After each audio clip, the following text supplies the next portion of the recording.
Why have I quit my job? Why have I, bought a van? And why am I going to drive around the country? Well, I'm passionate about the idea that you need to be heard. And I want to stitch these stories together across the states. We're going to find the commonalities, and it's going to be really an amazing experience, and I look forward to you joining me on the jar.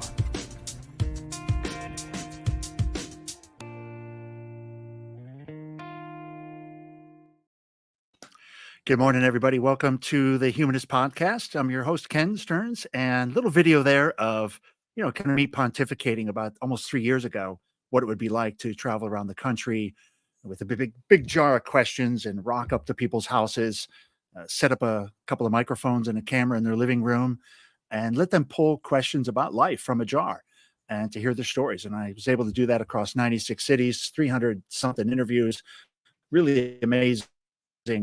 It was an amazing experience and opened up a lot of things for me, changed me as a person, hearing, people's life stories up close and personal, especially the good stuff, the tough stories, a lot of that on the jar.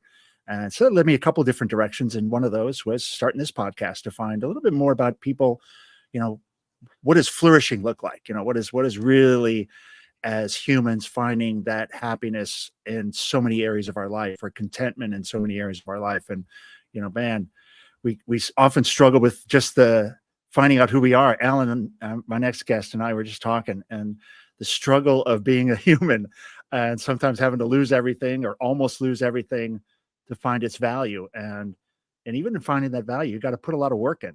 Apparently, Alan and I were talking about how to keep a marriage and how much effort that takes. So that's just one part of the flourishing piece. So Alan, man, welcome. Great talk, great pre-chat. And I can't wait to hear more about your story and more of what you're up to. Thank you, Ken. Thank you so much for having me. And I loved your intro. I think that if we did more of that, I think the world would be a different place. It would be so much better. Yeah. I'm a fan of listening now. And getting people on and listen to the story and share the story. It's kind of I have a podcast, Mental Health Today, and the acronym, or not the acronym, but the tagline is listen, share, support. And I think took a while to find it, and I think that's a good for that show. It's really good. I love that. So as you were playing the video, I was talking to someone a couple of months ago. I had this big psychedelic event at my club. And talking about veterans with PTSD, and it ended up turning into like this employer thing because the club that I'm part of, there's a lot of employers. It's like the who's who of Baltimore who belong to it. And I had an individual that came in, and we had a conversation, and he told me that he was in private equity and he had left, like he had just finished. Like he's like, I just want to take some time off, and he spent several years talking to 100 community leaders. And when I say talk, he listened. He didn't do anything. He just sat down and said, tell me your story. 100 people was his goal. And he sat down with 100 people all over, community leaders of Baltimore, and just got super involved. And as I listened, I thought the same thing, like we don't do enough listening. Yeah. And then I started to read about the problems that Baltimore had. And then I found that we really don't understand a lot of the things that are going on, whether that be Baltimore, whether that be issues, political, racial, religious, whatever they are. We just don't really learn. We take someone else's, what their interpretation is, and we just kind of run with it. Perfect. Yeah, you're right. We hear somebody else's interpretation of their truth, right? Of their own, what they've discovered. And then you get excited. I had a great time in Baltimore. Bob Path is a guy that he's pretty active, kind of an actor, voiceover guy, does some really cool stuff. Active on LinkedIn.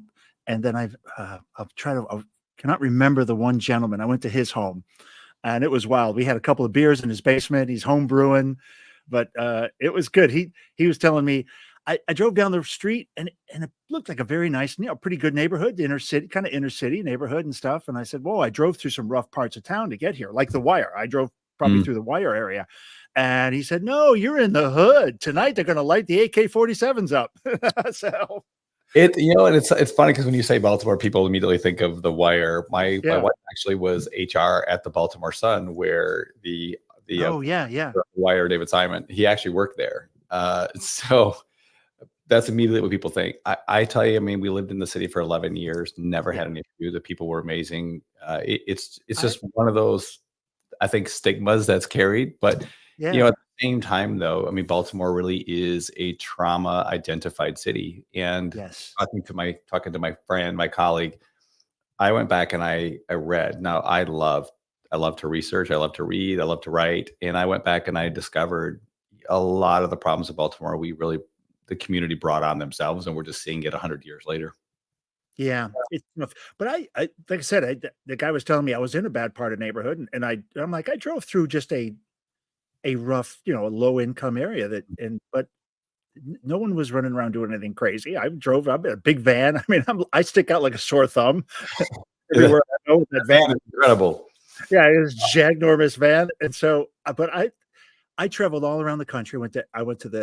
I drove and went into some people's homes that I would never go. I'd lock my doors driving by those neighborhoods before. And here I was pulling into the van, unlocking, getting out, pulling my stuff in and sitting in people's homes that people in some rough places, in some rough shape.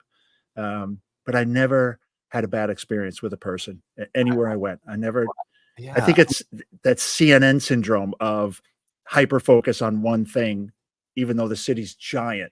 And you're talking about two people and creating an image. Well, and I think the purpose of your podcast is perfect because I really believe everyone wants community. I really believe that we Yes. all want to walk together. And I Yeah. remember I used to do ultra marathons. I would run 100-milers, and I would actually leave my house and I would run through the city. So for me to run, Yeah, I ran in every neighborhood, and you'd be everywhere. I had everybody like, yeah, like, the race was last week, right? And I'm like, yeah, I'm not a 30-mile run today. So, but I really believe that everyone wants the same thing. Yes. And I think that I think the three things everyone wants is they want to feel seen, they want to feel like they've been heard, and they want to belong. I really believe those are at the macro level of what we Yeah. all want. I think that's it. I think I don't care which your economic class, your background, who you are. I think we all want the same thing. Tell us a little bit about what you're doing now. You built this podcast studio. Yeah. You've been deep into some research. So you and I were kind of talking before. So I've been in the healthcare insurance space for 30 years. So, I was 18 years old, didn't know what I wanted to do when I grew up. I wanted to go into the military, and I graduated from college or from high school a little early. I went to Bible college, just really struggled with the believing what other people's were saying without doing the research myself. So I started to do my own research. So I'm like, I'm not sure I subscribe to this whole belief, but we'll get to that later. So I started paying claims at 18 for an insurance company in Grand Rapids, Michigan. They were one of the largest healthcare companies in the country at the time. And that's all I ever knew. So I left and I went to the military. So I went from insurance to the Navy, and it was right during the Persian Gulf. So I went from boot camp. I'm literally like watching all this. So my dad was in Vietnam, so here I'm kind of heading off, and it was a cool time, a scary time, obviously, but I got to see the world. I got to see beyond the borders of what we have here. Yeah. And that was so eye-opening for me. And then on my way home from the Red Sea, we had this thing called the Yugoslav crisis. So I ended up going back to the Adriatic Sea, and we watched the breakup of Yugoslavia, which, again, when you're 20 and you have no idea what's going on in the world, and then you're in the thrust of all this, it was such a really cool opportunity.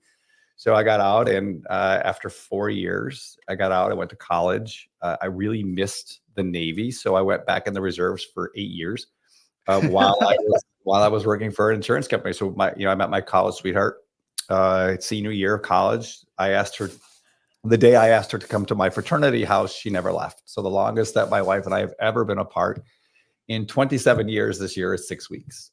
So those 6 weeks were usually active duty training or some kind of thing that the Navy had me do, but we've never really been apart. I mean, from the day we met, so we tell our kids this all the time. It's kind of funny, but then I got into the insurance world. So all I really knew, so I went to work for a third party administrator, which basically we pay claims on behalf of large employers. And built a very successful brand and name in Little Grand Rapids, Michigan. And then Principal Financial Group called and asked me to run the East Coast, or asked me to run Michigan. And then I did a really phenomenal job there. And as my wife and I were building this dream house in Michigan, they had promoted me to run the East Coast. So here, my wife and I are building this house.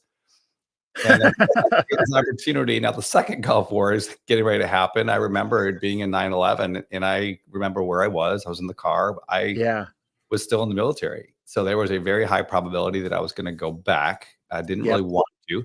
So my wife and I made some decisions about this job, and we said, yeah, we're going to take it. So we moved to the East Coast, picked Maryland because it was like right in the middle of Florida and Maine, and kind of travel anywhere. And that was 2004, and we've been here since. So yeah, so we things were great. Like for me personally with business, like when you're good, you're good, I guess you could kind of say. So we were kind of talking as I was building this, I was losing my identity at the same time. So I was traveling and being in boardrooms and New York City, for a kid from Michigan. I mean, you start to think you're bigger than you really are, and you start to leave the ones who know you the best behind. So I lose the plot. You lose the plot. Yeah, you start to believe your own. I see this a lot, I think, with celebrities. You believe your own BS. I think So I'm off doing this thing. I'm growing, and then Principal decides they want to get out of the medical marketplace. So I have a friend that I'm competing with. He was a competitor. I didn't really know who he was. He didn't know me, but we knew that we kept competing. He called me and, hey, I got this idea to start this company. What do you think? And I'm like, yeah, dude, I'm in. So we started building a company, building a brand. It was sold a couple of years ago, and I'm still there. He has since retired. So along that way, we kind of talk about that losing the identity thing, and that really was what was happening to me. So I not proud to say, I was not a very nice person. It's so funny now because when people who see me and know me now have no idea who I used to be. The monster that it was. Very narcissistic. I would tell you all the great things that I did because I was so empty inside. So my wife said to me a few years ago, I love you, but I'm not in love with you. You don't even love yourself, and you need to figure that out. So we started a journal. It was called The Year of Us, and it was going to be 365 days of questions. And one of the things I found fascinating with couples is that you spend so much time inside of your own life or inside of your kids' lives that you really don't make time for each other like you did when you dated. So you just don't it's pushed. Yeah. That relationship is pushed way down. It's like, I got her, but now I don't have to do anything to keep her. So it's almost like that's how we think. And you're in business. You're in the business of getting the kids dressed, to get to school, to go to your job. Yeah. To pay the bills. Yeah. So 6 weeks into this journal, this thing, the question was, what's the biggest secret you've never told? Now, I don't know what your listeners would say or what they would think. And it's an interesting question. I blurted it out. I was sexually abused as a child for 2 years. And I started crying. She didn't know this. No one knew. My mom and dad, my family, no one knew. Holy cow. Yeah, when I said it was just like this weight had just been lifted. And she looks at me and she's like, I've never heard the story. Whoa. And I'm like, I've never told anyone. And whoa. So remember, I went to Bible college. So I knew all the stuff. But I just didn't have that experiential relationship with God at the time. I just didn't. And she came from a Christian charismatic home where everything was a sin and wrong as well. So God was never in our life. Was never in our picture. And then as we started to explore, and I had all these friends who were having these incredible transformational experiences in their own narcissistic lives, running businesses and things with psychedelics. And I resisted. I really did. I remember sitting in my mastermind group in California. My coach loves to tell me, I wrestled. I'm like, there's absolutely no way I'm military, religion, all this stuff. There's no way I'm going to do it. Yet my soul was dying. I was just empty. And I was really just trying to figure out how to reconnect. And my wife and I made the decision to go on a psychedelic retreat together. So people always ask, did you force her to go? I think if you were to ask her now, she would probably tell you yes. I don't remember it that way. I remember that we watched a bunch of movies. I read a bunch of books. I just kind of dove into everything. And then I'm like, yeah, this is something that we really want to do. Yeah, So we should do it. year and a half ago, we went on a psychedelic retreat, and I healed all my trauma. So I actually relived my abuse. So I felt a tap on my shoulder. I could see myself sitting on the steps of my grandparents' home. I went back up. I saw the room. I smelled the pillows. I relived everything. And then after the third time, he was actually sitting on the end of the bed crying. I was in power, and he was telling me that it had been done to him and that he was really, really sorry. So I got to relive all these imprints that people or things had caused me without even knowing. Like, there were things in my subconscious from the time I was 4. And then again, I saw something again, 5 to 7. Then I saw like 7th grade. So I'm like reliving all these things, but at the end, I'm healing, which is insane. So my wife is in the other room, and she's going through her own imprints and her own traumatic experiences, yet she's in my experience in a different room. Like, she's literally in my, like when she's talking and praying and saying my name in the other room, I'm hearing it. Like, and I actually say, when you breathe, I can move mountains. So we'd always wondered, I always wondered, during this experience, were we going to stay together? Was she going to finally realize? Yeah, it's going to change everything. Yeah. Is she going to realize I'm really full of crap? And like literally, these were things. And as we were talking, we built this new dream house. So we're building, and there's this beam that has our last name, Wiederhold, in our great room. And I remember seeing it, and I saw it in my experience, and it was a house that became a home. So all of the stress and the anxiety and the fears that we had fighting with each other were really all just gone. So when we came back together in medicine, in coming back together in this experience, I knew she was my soulmate. And then we spent the next day just kind of like I'd met her for the very first time with no ego, no predispositions. I got to see who she really was, and she got to see who I really was. So it was so beautiful. Coming home, I have been on lots of other psychedelic experiences. I actually work with men now. As a hobby, as kind of a thing. So I've gone and gotten a couple of certifications in psychedelic trauma to be able to facilitate. And I've seen amazing work. Like, I've seen people do amazing things in their healing to be able to face those fears. So yeah, it's absolutely cool. And then I wrote a book. I started writing a book a year ago about my experience. And it's called Walking in the Garden, Discovering God Through Psychedelics. And it's the question of, can a Christian be a Christian and still use psychedelics? Yes. Then I share my entire experience, like just everything that I had seen in my journeys. What should a person be looking at for psychedelic therapy? Questions they should be asking for facilitators. So I somehow just got super involved and love this work. I'm just fascinated with how many people I'm meeting that are having really profound experiences and healing. I mean, the part that's blowing my mind is the healing that's happening. I just had a lady, Diamond Drip is her name, and she was on, I think it was Mental Health Today, and she was saying how many years she was in therapy, SSIs, suicidal, super depressed, super angry, like everything. And she took a 5-gram dose on her journey. And I'm like, wow, that's that's a pretty good size. That seems like a pretty good dose. And she came out of it like similar, like you said, everything went away, ego went away, everything. She met God, she met herself, she met everybody that mattered in her life, and came out of it, like you said.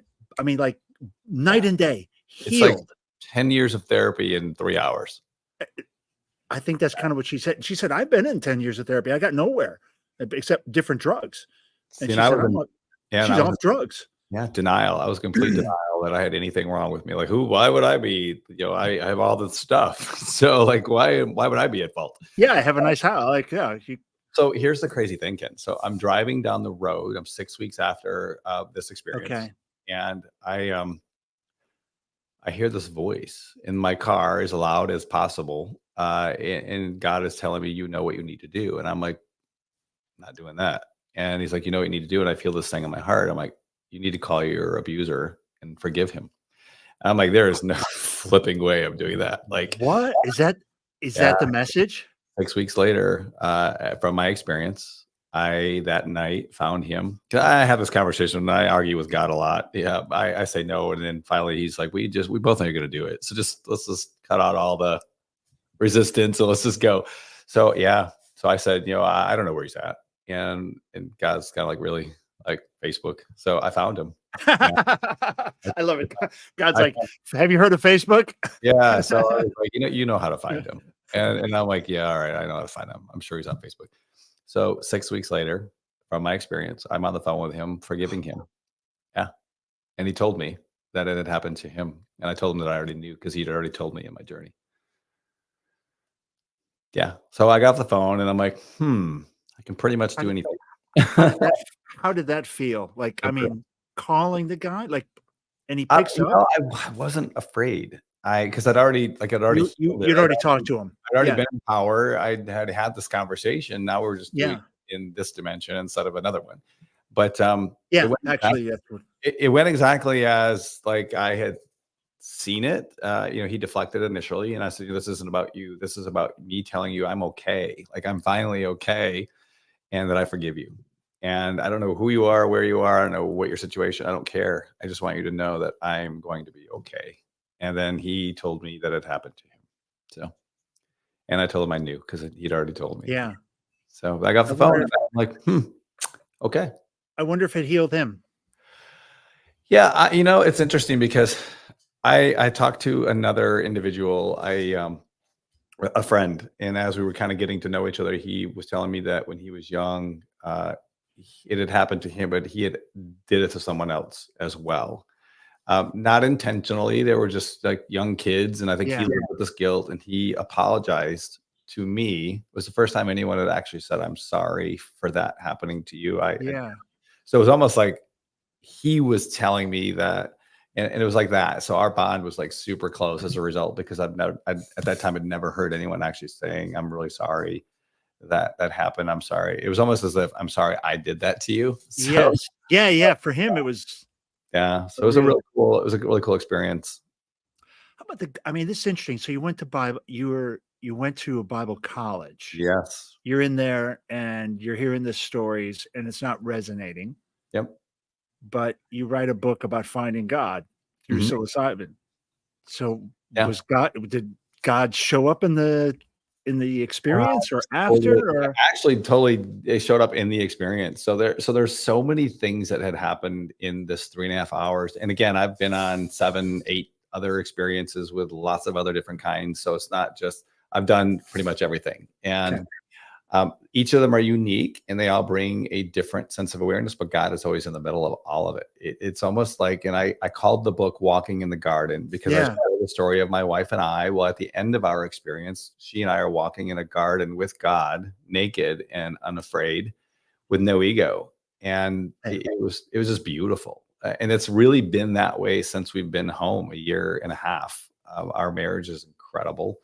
We got to do a do-over, I guess you could say. We were reborn, both of us. Reborn, I guess, would be a real. Yeah. So God was definitely there. And I feel like that's the problem with, again, I hate the word Christianity and I don't like religion, because I believe that we're followers of the way. I believe that if you really read the Bible the way that it is, it's a really cool collection of books and stories written to a specific people, place, time. And the underlying message is bringing heaven to earth. And that's it. Like, if we can get lost on the heaven and the hell part, and we can get into the Hebrew historical, heaven actually is a point in place in time, meaning end of an age. It's not a fly away to old glory. I really don't believe most Christians could handle heaven for more than an hour. I mean, they're not living it here. Why would they want to go? Let's be honest. Yeah. And somehow we've equated it to Beverly Hills in the sky. Like, we all get a mansion and a Ferrari and a crown. And it's just that's the best God can do. Like, Beverly Hills. So that is pretty good.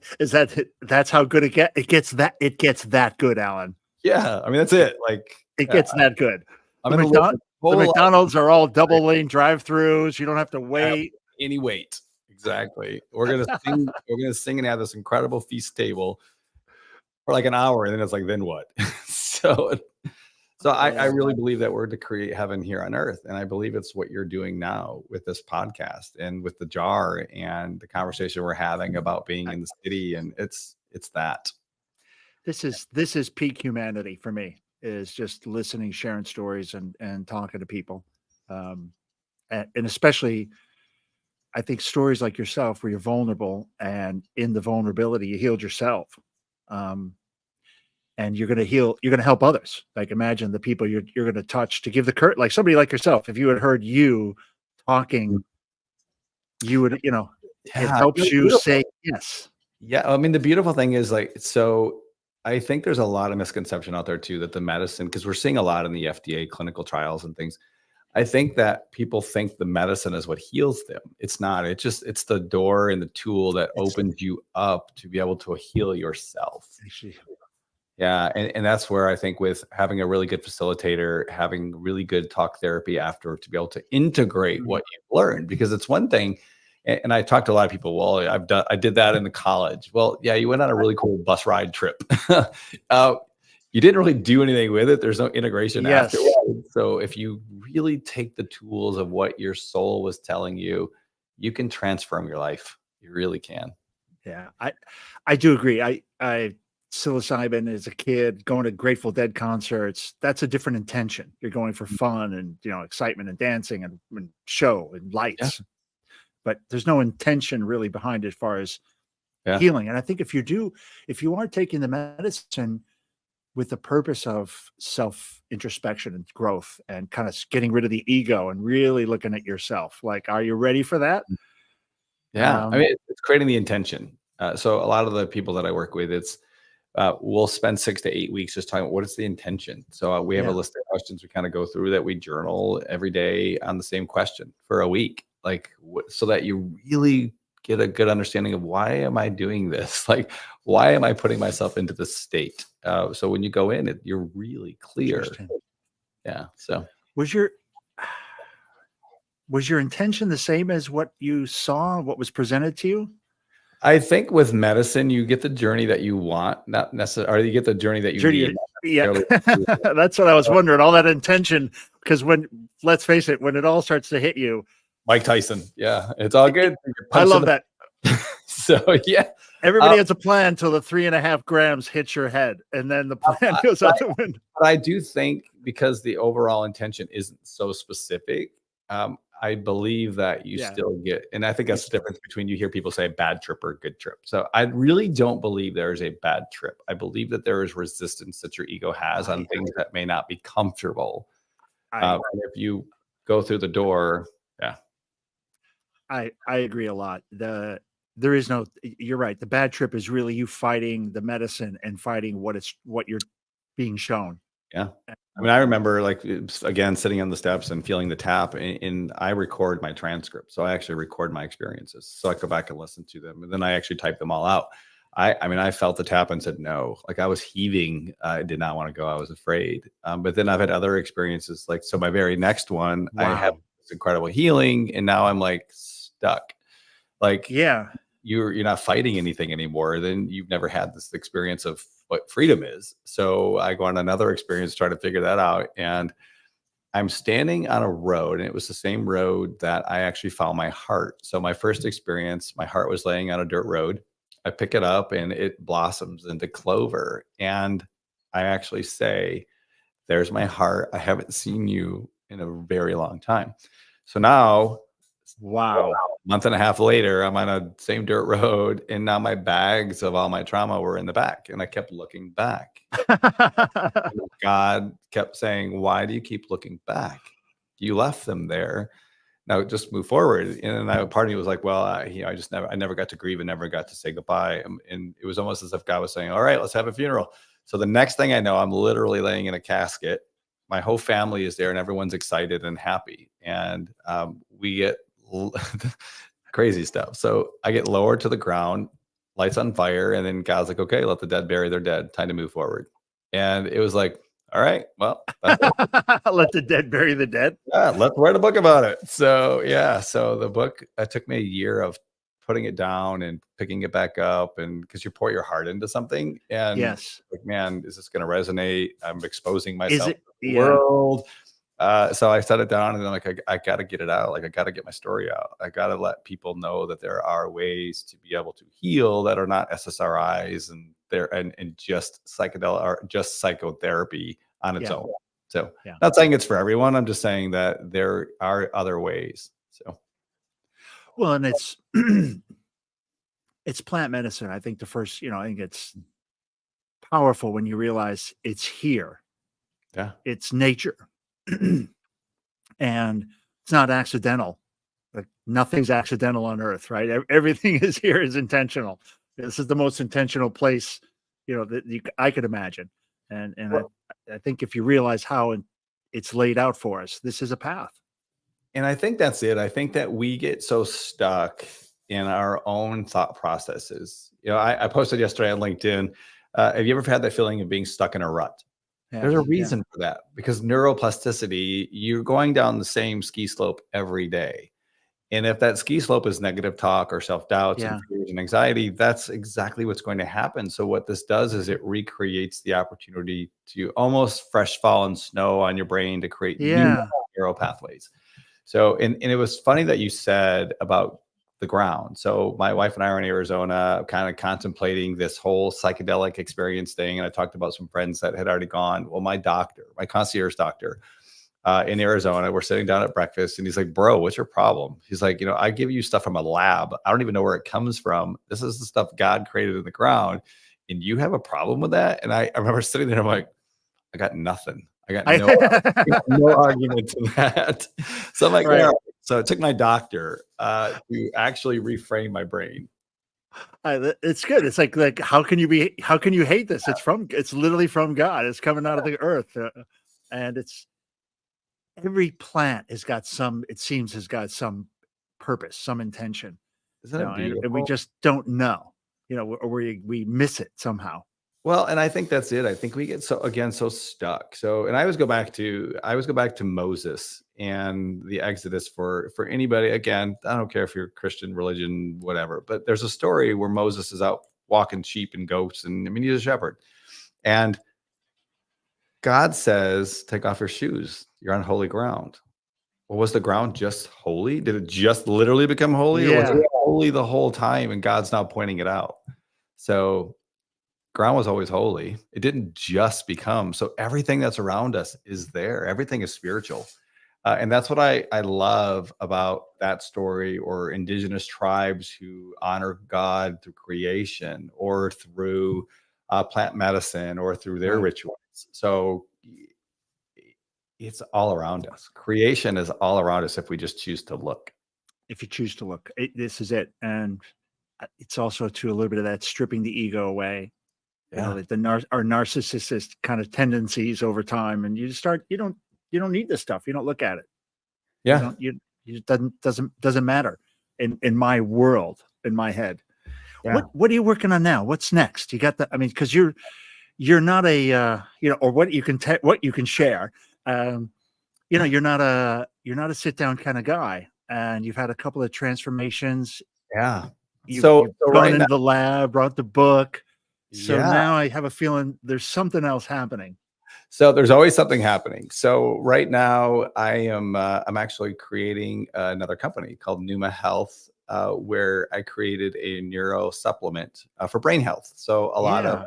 of the things that I've discovered through either my own experiences or working with others through facilitation is that there's this, it's almost like a hangover effect, where you have these incredible experiences, but then you have almost this headache or this groggy feeling, or you're in brain fog for a couple of days. Yeah. And I created a neuro supplement that actually replenishes all of that, and it supports neuroplasticity. So right Oh, now, really? yeah. So in a meditation, and I get a lot of ideas. I'm really big into meditation, which is so funny because for somebody who was ADD their whole life, to be able to sit down and meditate for 30 minutes in itself is That's already a miracle.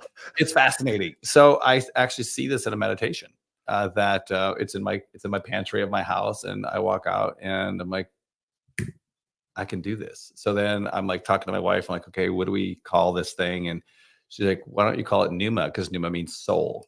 So soul health. So I contacted a friend who had a friend who sold a company to Tony Robbins, and he was the master of supplements. And I pitched the idea to him. And he's like, this is absolutely incredible.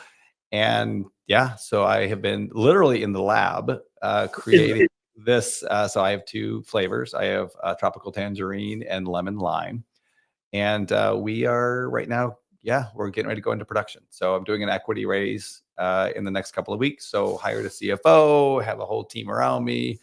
Oh, exciting. It's really cool. I never in a million years thought I'd go from psychedelics. So and talking about neuroplasticity. Yeah. That is such a fascinating topic. I found all that through Joe Dispenza. Big fan.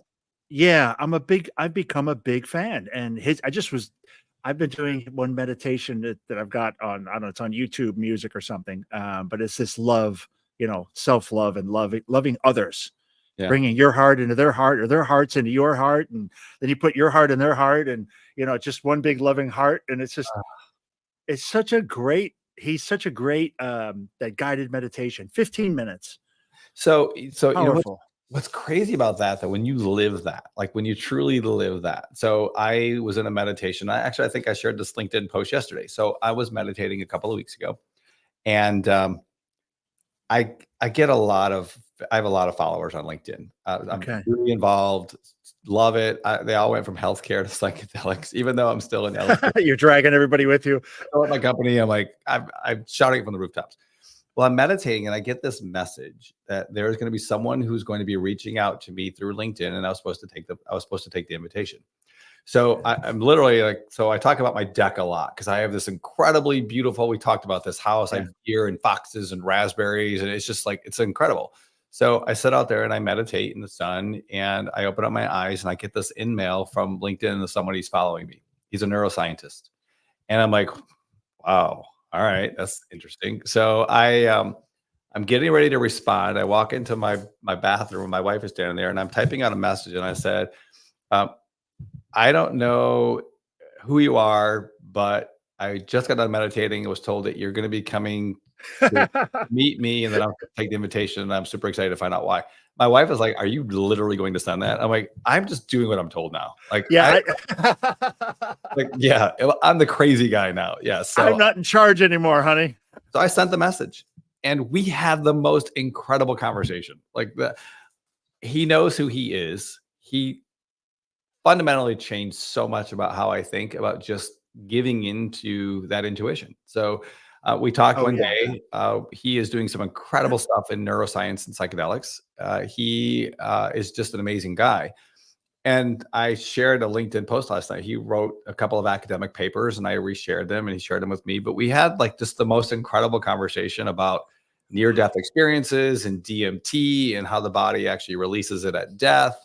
So I'm so fascinated by all of this because we just don't know what we don't know. And I'm on this journey to discover all of it.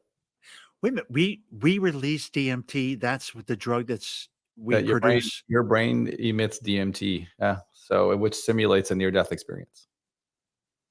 Yeah.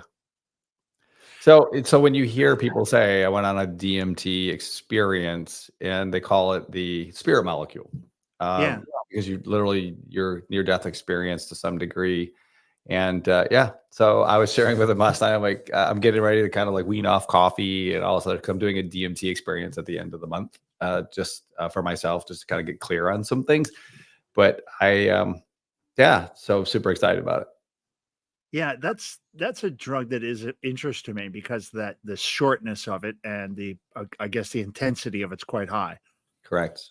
Yeah. Yeah. It sounds like a fun one, but it also sounds scary. Are you really ready? It's a rocket ship, apparently. It's a rocket ship. But again, I think when you look, what is really scary? Yeah. I mean, when you really kind of go back and analyze, what am I really afraid of? Because everything that you see, I mean, Joe Dispenza is perfect for that. Everything you see is not real. This is a 3-dimensional interpretation of what our brain already figments and fragments. Yeah. So it's a historical reference of something that already happened, which is why this is also fascinating. Yeah, that the Joe Dispenza, the knowledge that he's imparting on people and the idea, I truly believe he's after this one heart and just, trying to create a place where people can come together. Heaven on earth. Yeah. It just fascinating with what he's doing. And cool. He tells a story that he became narcissistic. He had the love, like he fell into his own, into the trap. You're saying, I went around the world. I was, going on private jets and I'm getting, auditoriums with, I'm that guy. And everybody wants a photo with me. And, and he started believing his own poopy. Yeah. And then he came back and he said, holy cow, I lost the plot. I feel like it's almost so easy to do. And I think it's almost the same with psychedelic therapy. I think I've worked with a lot of people who feel like the only way that they're going to be able to connect internally with their soul or with God is to do plant medicine. And there comes a point where you become the medicine. And you don't need it as often as you do. I still love to go into the experience. I mean, I'm not going to lie. Like I think I get a lot of clarity and a lot of business planning from that connection. But meditating every day to me is so much different now because you're able to turn that on and you're able to, Dr. Dispenza talks a lot about the pineal gland and activating their crystals. And that's what meditation does. Yeah. So when you create that intention and setting, it's absolutely incredible in meditation as well. Yeah. And I agree with you on that. I think the plant medicine can be a crutch and you don't want it to become the God or the thing you have to have, or you can't. I think it is teaching you how to do it without the medicine. Yeah. Showing you how it's there. And you can access it. It's not easy. You got to work at it. Yeah. But you can access it through meditation. Absolutely. We love I love the 15-minute one. I got to be honest. And that's it. I mean, what starts at 15, then you start understanding and learning frequencies and how gamma frequencies work. And I learned a lot of that actually from Dr. Dispenza. So then you're like, wow, all right, what's this delta theta frequencies and how do you tap into those? Yeah. And he's actually got some really good meditations that he does that take you into that frequency. Yeah. The frequencies are so fascinating to me. I mean, if you look at like power versus force, and if you look at what are the lowest frequencies there are, it's fear and anxiety. Those are the lowest. They don't emit very much frequency at all. But what's the greatest frequency there is? It's love. It's gratitude. It's got to be gratitude and love, right? You can change everything with love and gratitude. And I feel like and I have on my calendar every few hours, I have something that pops up and it says fear or love. I choose fear or love because it's swipe left or swipe right. And that's it, because every day you have the opportunity. So when I wake up in the morning, the first thing I try, I get on my knees and for 3 minutes, I thank God for just another day of living, and then whatever obstacles are coming my way, let me just take those with grace. And I pray for the person who's next to me laying in the bed, because she's got her own stuff. She's got her own journey. She's got her own things.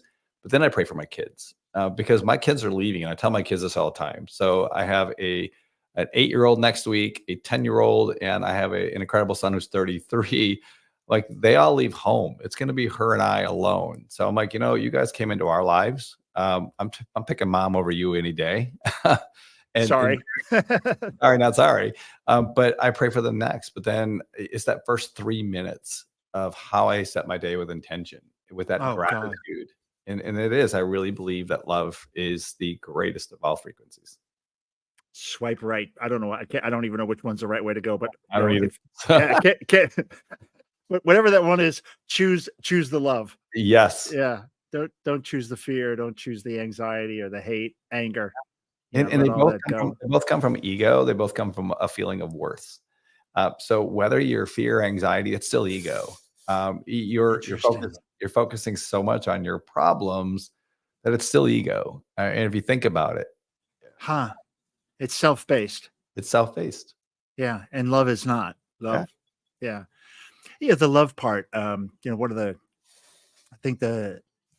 wrote a book called Dear God, and Letters to God, and it was this idea of, I think I know everything. I think I figured this out, and I'm going to test my theories. And it's kind of fascinating. Like, you've been through the book writing process, right? Of, just stripping yourself away and trying to get the right point of view. You're right. What's my voice and who's speaking, and you get all these interesting introspective conversations you have with yourself. And I did the love one, and it really was interesting because that's the one I just remember. About loving yourself. I was like, and you don't know where it comes from, but I'm just writing this stuff, and it's passing through me. It's definitely I'm not writing the book. Like I don't remember even writing chunks of it. And there it is. You got to love yourself. And once you love yourself, the next one, I had 4 letters on each topic. And this one was, got to love yourself. Isn't that what it is, God? Like if you don't love yourself, you're fucked. And then I can love somebody else. Which goes And back to my wife saying, I can't love you because you don't what, love yourself. and the third part is you can't accept love if you don't love yourself. People can love on you like your wife, but eventually they feel it's hitting dead space. Yeah. Because you don't love yourself. You can't accept it. But Yeah. if you get all 3 of those, you can teach love. You can show it. You can teach children. You can express it. You are love at that point. Yeah. If you love yourself and you love others and you can accept it. So I have a coach, a friend who actually runs a men's kind of a Navy SEAL kind of a beat down over a weekend in on the East Coast. And okay. We did an episode of my podcast on the cost of doing nothing. And he told me that there are 4 things that are the most important things in life. So the number one most important thing in life is what? Time. Because it doesn't matter who you are or what you are. Time is the great equalizer of everyone. Doesn't matter. Number 2 is health. Because it doesn't matter if you have time, because if you don't have health, you have no time. And money doesn't matter. Nothing matters. Still doesn't matter. Third one is love. Being able to give and receive love with no intentions of anything in return. So now if you have time, you have health, you have love, now you have the ability to have passion. So you have time, health, love, passion. Actually, there's 5 things. Because when you're passionate, then you have the ability to create. Then you can create. Yeah. Interesting. And it's just when he said it, I'm like, whoa, bro, I got to write that down. Yeah, I like that all the time because it does. I mean, you have to have all of those things in order to be able to create. And none of it involves money or smarts or where you're from or the color of your skin. Yeah. Yeah. To me, that's good. Those are good words because it does get down to just being a human, right? Yeah, because they give you being human. Yeah, they give you hope. I hope. Yeah, so I shared a LinkedIn post this morning. I was having this conversation with my soon-to-be 10-year-old daughter. She's testing for her black belt. Yeah, that's right. I saw the post. Yeah. So Admiral McRaven. McRaven. So, the 3 things that stuck out to me, the third one was hope. One person with hope can change the world. So, it's also one of the last in the way the book's organized. I've got 4 parts to it, and then each one's got 3 pieces to it. And the last one, so it's like the book of self, and that's your yesterdays, today's, tomorrow's. A book of others. And this part was acceptance, forgiveness, compassion, kind of a between 2 people. The third one is kind of all humanity. What are the skills as you go out to life and meet people? And it's love, service, and karma. So I'm going to go find these books today. So. Yeah. And it's in the one book, but I was calling it's like the Dear God has got these 4 parts, and it's just like the circles kind of coming out. And the last one is faith, hope, and prayer. And that's like the squared circle. It's God. It's the God part, right? Because it's you and another person, it's us. And then it's God, and it's faith, hope, and prayer. And and prayer can be mindfulness or whatever your communication would be with higher, kind of a bigger, higher power. But hope. I got to go back and I can't even remember what my 4 parts of hope were. There is a if you've ever read the book by Neil Donald Walsh, Conversations with God, it blew my mind. I think I've listened to it like 8 times because, again, we talked about this at the very beginning of the show. What is truth? We all have our own versions of truth. but truth came from someone else's version of truth. So you really have to go back in and look at, why do you believe what you believe, and what is truth? Because what could be true for you is completely different for me.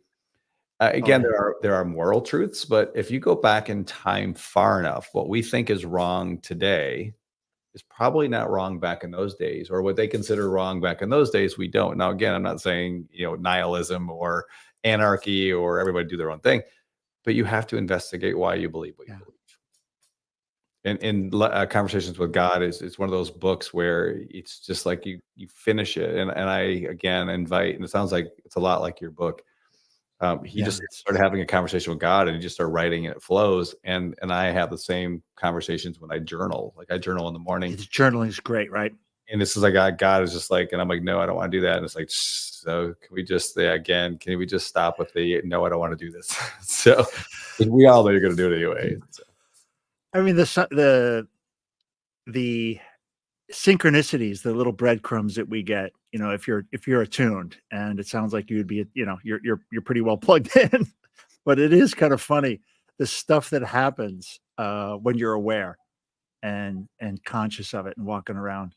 And I think that's where this podcast is perfect, because I think when you're attuned, like what you are Yeah. and striving to be, you realize again how we started the show. We're all connected. We all want that connect. We desperately want that connection. And I see it just from the people that I either meet on LinkedIn. I'm not a big social media guy. For whatever reason, I don't see LinkedIn as social media, but it still is. I'm the same. I don't see the social media for me. My But wife's it like, is. "Oh, it's social media," and I'm like, "Yeah." I'm like, if I could just take that and move it into the other things, maybe I would be okay. But yeah, I don't. But the people that I meet that are genuinely in the Hmm. space around psychedelics and therapy and advancements of different ways of mental health, we all want the same thing. I mean, all of us want the same thing.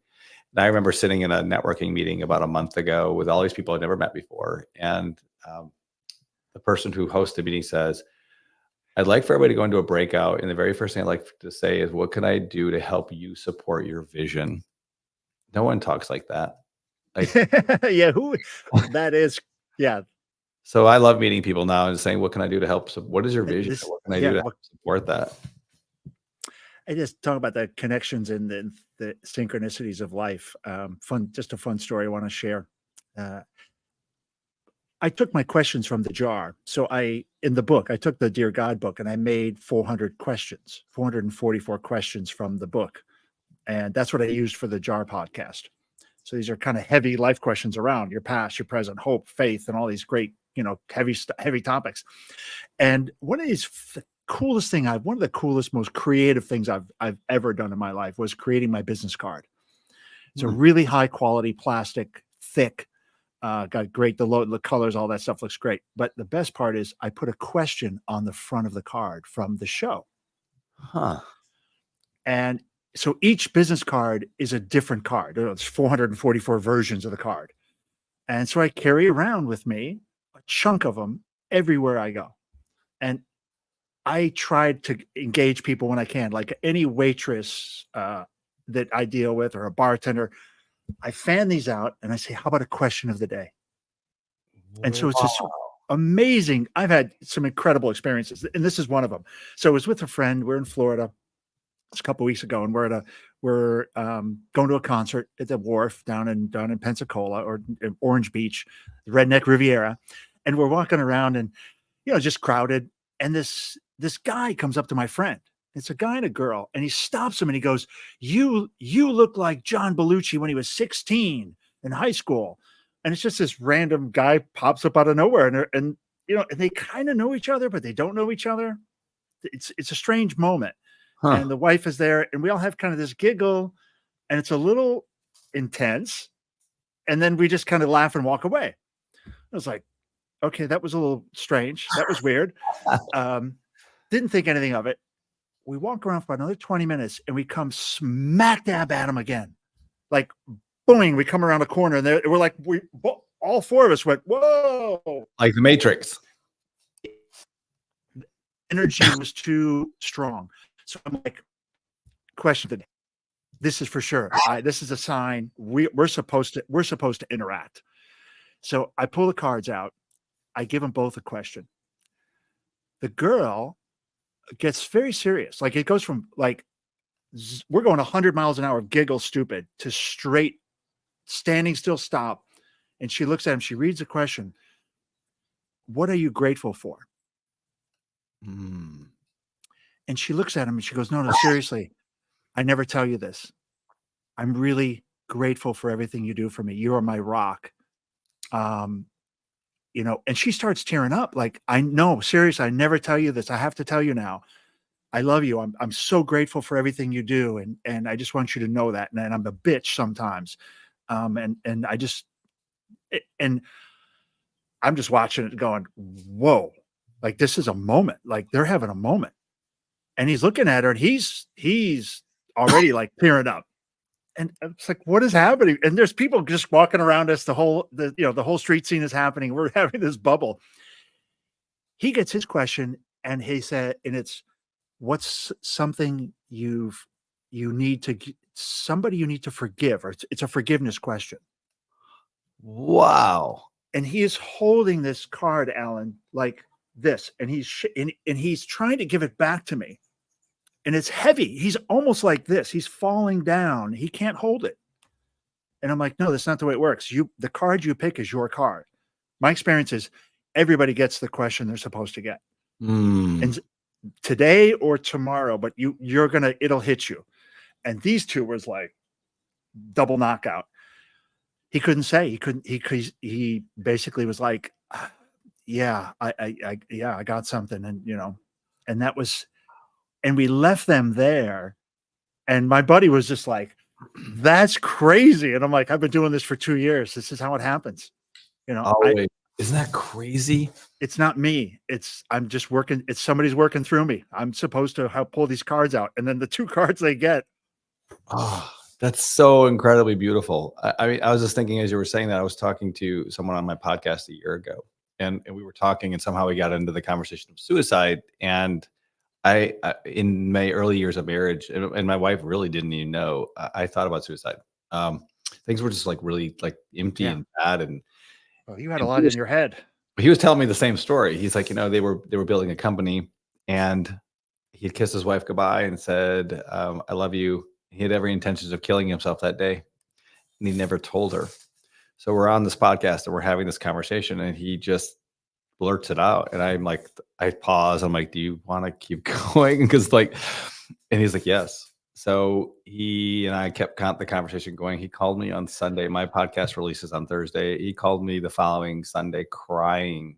He and his wife had listened to it together, and that was the only secret he had ever had from her. And you get off, and I just start crying, and I'm like, wow, same thing, same reaction I see from your face. Like, you're just an instrument. Like, you just gave the cards. But to be able to have that impact and to do it in a selfless way is incredible.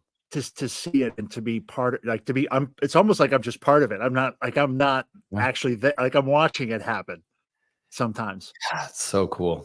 And my buddy was jumping out of his skin. He's like, oh, he's jumping in there, and he's trying to get into the conversation between the two. And I'm like, shut up.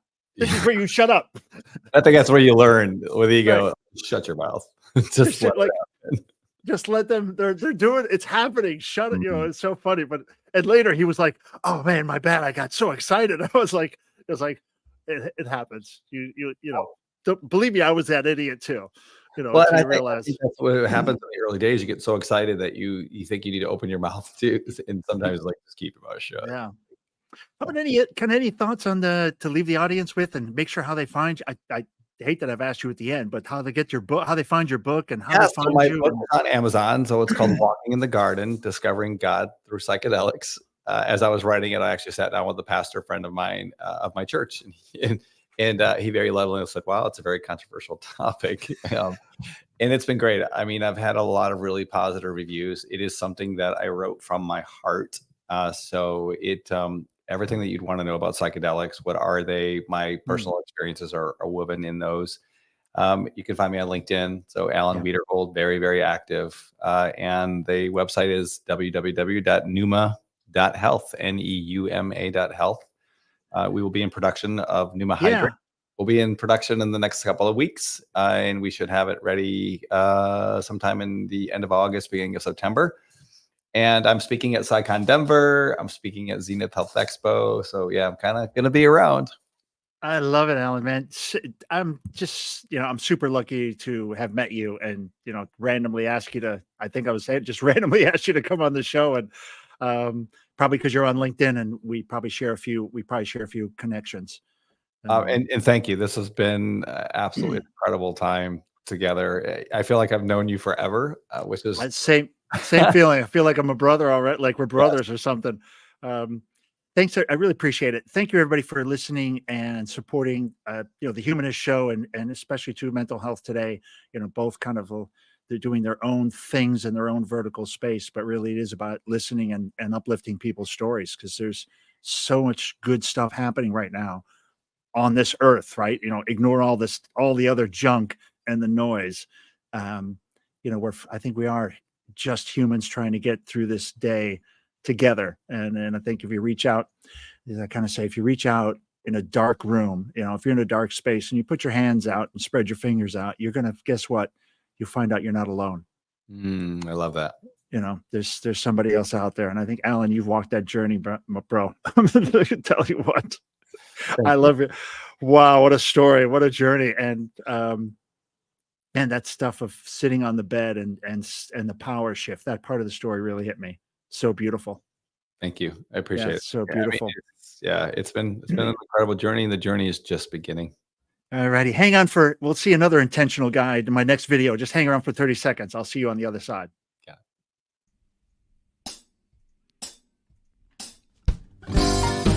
Yeah, loose, baby. But we're about to go and make this vessel with these great professionals in public glass. We're not part of the community, but we're from the outer family of glass blowing.